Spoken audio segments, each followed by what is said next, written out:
Dili lang pang sabaw, pang paksiw pa to guys. Ayan, i-plaster na nato ang ato ang gwapang bangus. Tapos ibutahan na to og atong lamas, bombay, ahos og ang ato ang mahiwagang vinegar. Ayan.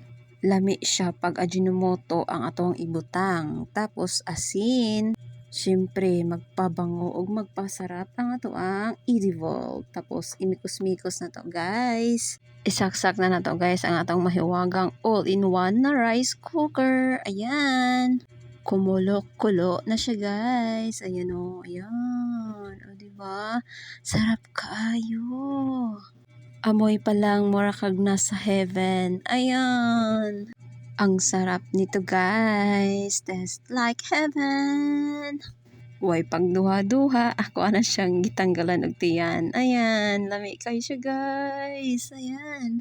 Malasahan mo ang sarap pag nagkinamot ka guys. Ayan. Ayan na siya guys. Oh. Safety kayo siya guys. Kay boneless na bangos na siya. Ayan guys. Siyempre ang atwang ulo sa bangos.